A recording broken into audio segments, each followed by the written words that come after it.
예, 여기서는 그거 결국 그 새로운 시대의 도래가 예수님의 죽음과 부활에서부터 시작된다.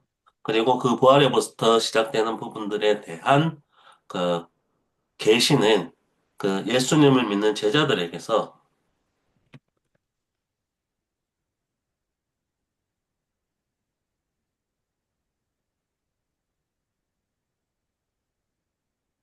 비밀로 계시되었다라는 부분들을 얘기하면서 그 이 비밀의 온전한 진리라는 것들은 그거 삼위일체 교리를 활용해서 아버지가 아버지의 보낸 말씀을 예수님 순종하고 그런 아버지의 보내신 예수님 말씀을 기억하게 하는 자로서 보혜사가 어떻게 보면은 그 보혜사인 성령이 그 제자들 가운데 내주하게 될 때 완성되어 그 비밀이 밝게 드러나게 되고 그 비밀에 대한 증거로서 새로운 시대에 대한 도래의 의미들을 온전히 깨달을 수 있는 일이 생긴다. 그래서 지금은 너희가 이 사실을 깨닫지 못하지만 내가 죽고 새로운 시대, 부활로 인해서 새로운 시대가 도래되어서 보혜사가 올 때는 그것이 가능하게 된다. 라는 그 이야기들을 하고 있습니다. 그리고 또 독특하게 그 역사관이라는 측면에 이런 부분들을 얘기를 하고 있습니다. 그래서 보통 종교라는 것들은 구체적 역사성, 이거는 특정 시기에 나오는 역사만을 제한하기 때문에 제한적 의미만을 가지게 될 수밖에 없죠. 이런 부분들을 이용하는 것을 꺼리게 되는데 기독교는 독특하게 1세기 팔레스타인에 들어오는 구체적 역사성이라는 사실성에 입각해 있으면서도 이 사실성의 역사적 사건들이 그 특정한 역사적으로 제한되는 것들이 아니라 모든 사람들에게 전파될 수 있는 새로운 시대의 출발점이 된다라는 것들이 보혜사의 어떤 역사를 통해서 이 특정한 역사적 맥락들이 모든 사람들에게 적용되는 그 보편성을 가지게 되는 부분들로 된다라는 구체적 역사성이 지시하는 사실성, 그렇지만 제한되는 부분들이 모든 사람들에게 주관적으로 적용되는 그 보편적이면서도 주관적인 부분들에 대한 연결이 보혜사라는 것을 매개를 통해서 또 이야기를 하고 있는 부분들이 있었습니다.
혹시 뭐 이야기할 부분이 있으면 같이 이야기를 하면 좋겠습니다.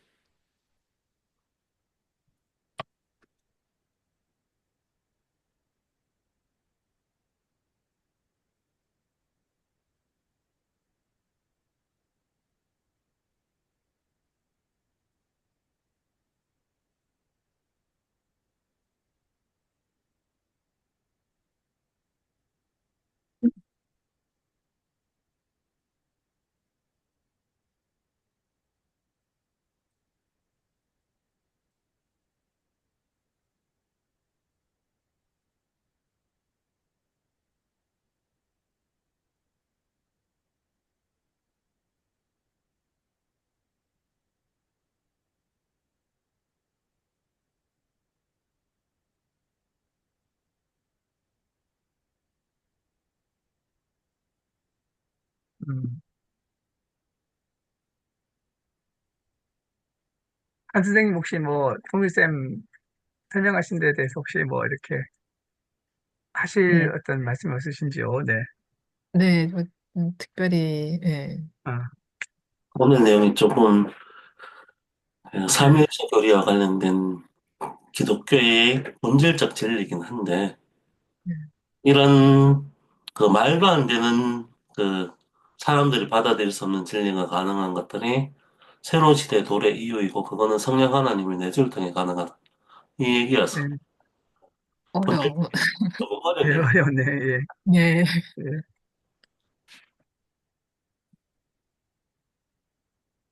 음.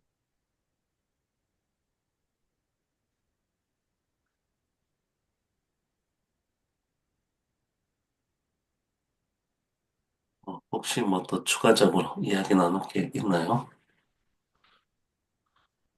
네, 뭐, 잘 전체적으로 말씀해 주셔가지고, 예, 특별한 부분 없는 것 같습니다. 그,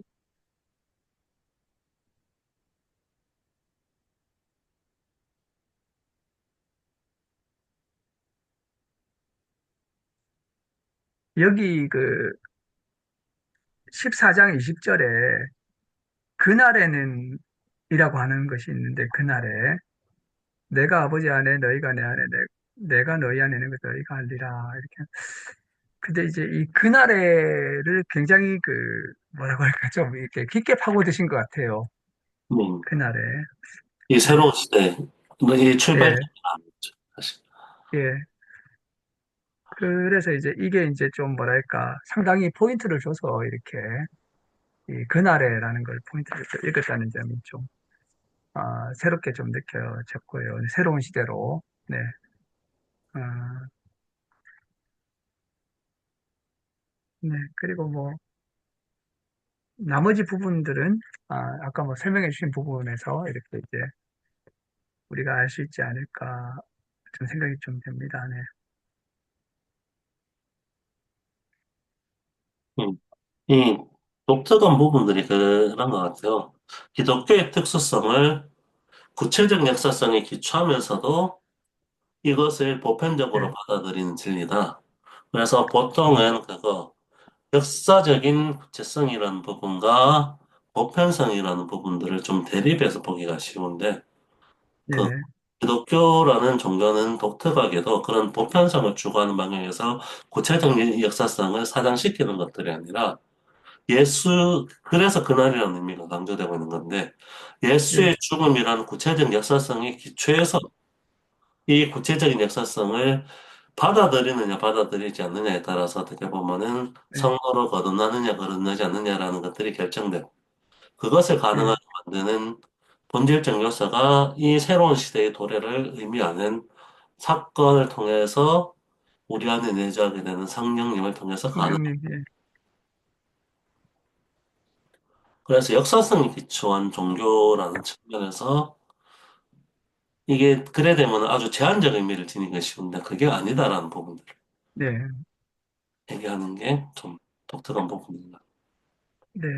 그와 더불어서 이제 이 계시라고 할 때 예수님이 계신데 어떻게 보면 상당히 뭐라고 할까 이제 그 제자들의 어떤 관념 체계나 보편적인 신학 체계에 맞는 분이 아닌 객관적이고 이제 여기서 이제 심지어 타자라는 거죠, 타자. 그들이 타자를 만났다.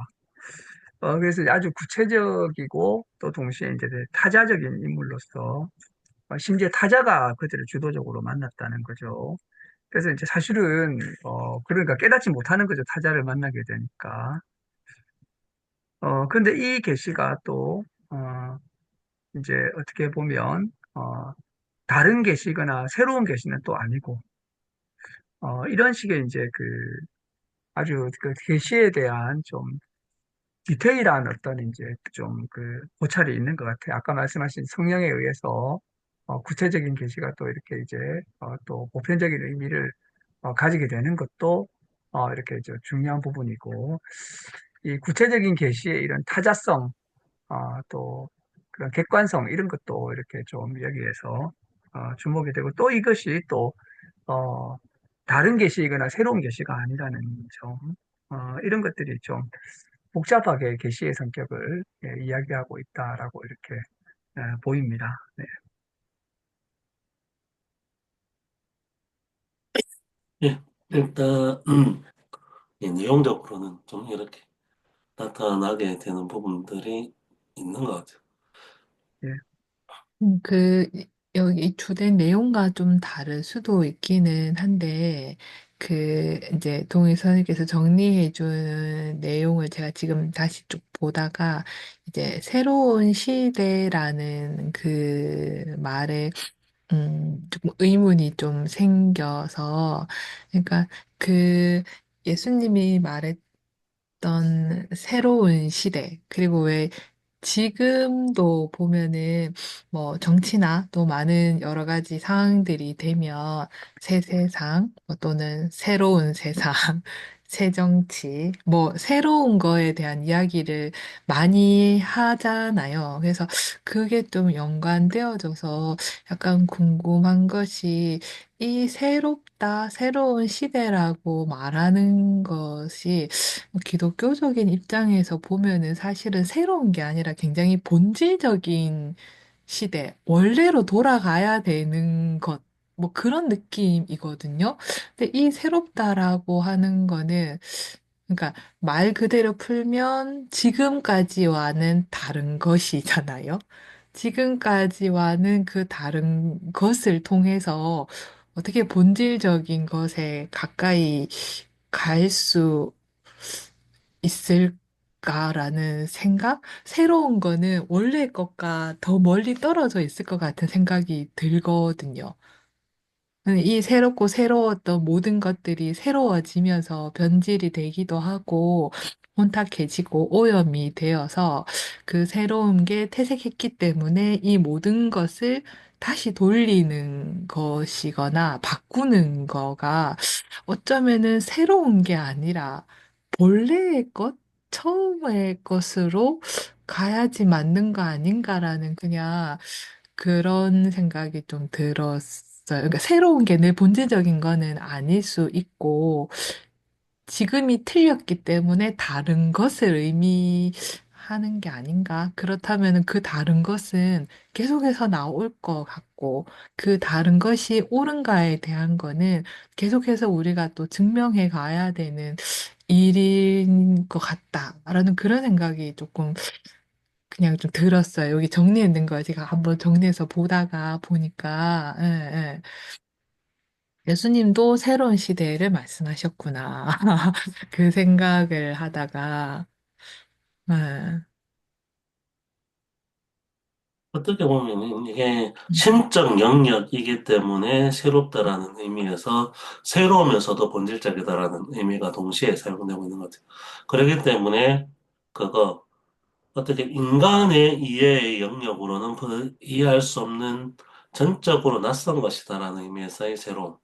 근데 그 인간의 이해라는 것들에 있어서 전적 낯설음이라는 의미가 정말로 완전히 새롭게 도입되었다는 의미라기보다는 하나님이 계속 계시하셨지만 인간이 그것을 수용하지 못했다라는 의미에서 그런 의미가 같이 나오고 있어서 근데 그런 수용이라는 부분들은 예수님의 순종으로 인해서 일어나고 십자가 사건 이후에야 가능하다라는 그런 의미에서 그 신약이라고 얘기해야 되죠.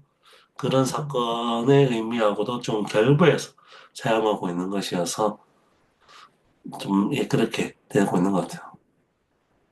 그래서 그거 흔히 레디칼이라는 의미가 그거 급진적이라는 의미도 되지만 근본적이라는 의미도 되는데 이 여기에서의 복음의 새로움은 그런 레디칼한 성성을 가지고 있다는 얘기하고도 좀 관련해서 볼 수 있을 것 같습니다.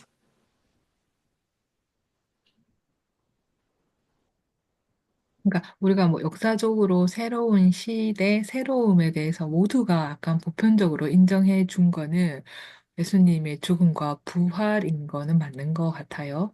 그 외에 많은 사람들이 새로운 것을 이야기하고 말은 했지만, 인정해 줬다라고 할 수는 없는 것 같고, 그러니까 구약과 신약을 구분 지어서 말하고, 뭐, 가톨릭과 기독교가 좀 이렇게 나눠지는 지점들, 뭐, 여러 가지들을 보면, 예수님의 죽음과 부활만이 새로운 시대를 출발시킨 거는 맞는 것 같고, 지금 우리가 그 새로운 시대를 만들어 가고 있는데, 예수님의 죽음과 부활을 통해서 만들고자 했던 그 새로운 시대가 그 의도와는 좀 다르게 갈 수도 있는 부분이구나. 이제 그러한 것, 이 새로운 시대, 네, 그런 생각이 좀 들었습니다.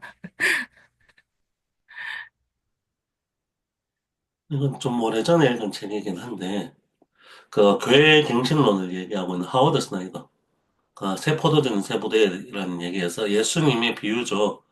복음이라는 새로운 포도주를 낡은 부대가 받을 수가 없다. 그걸 받는 순간 낡은 부대는 찢어질 수밖에 없다는 얘기를 하면서 그걸 해설하면서 그러니까 복음은 항상 전적으로 새로운 것이고 하나님의 속성은 항상 새로운 것인데 인간은 여기에 반하는 보수적 경향 때문에 낡은 것을 추구한다. 그래서 복음은 전적으로 새로운 것이기 때문에 그런 낡은 것으로 고쳐가려는 인간의 시도를 항상 찢고 나올 수밖에 없다라는 얘기를 하면서 그러기 때문에 교회가 계속 갱신되고 어떻게 정치되는 방향이 아니라 그런 복음의 새로움을 항상 가지고 온다는 의미. 이 복음이 새롭다는 의미는 그런데 새로우면서도 어떻게 보면은 그러니까 지금 시대에 맞게 계속 새로운 것이지만 어떻게 보면 기독교적 진리라는 의미에서 또 본질적인 것이기도 하죠.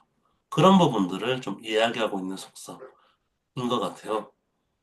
그래서 그러니까 갱신이라는 의미가 조금 특별히 부각이 될 수 있는 거고 이거를 그 결국에는 교회가 그런 예수님의 전적 이 새로움을 얼마나 그 본질적으로 수용하는 태도를 가지고 있었느냐.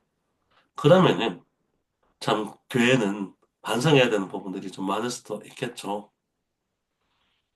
그러니까 그런데 그거 하나님의 진리라는 부분들은 본질적이면서도 새로울 수밖에 없더라. 이 부분들이 계속 부각되고 있는 것 같습니다.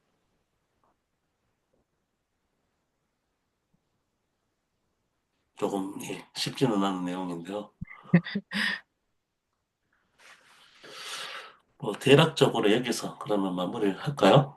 뭐 네, 네, 그러면 쉬었다가 지금 52분인데 그러면 11시 한 5분쯤에 뵙는 것으로 하겠습니다. 네, 예, 이따 그럼 좀 이따 뵙겠습니다. 뵙겠습니다. 네, 예. 감사합니다. 네.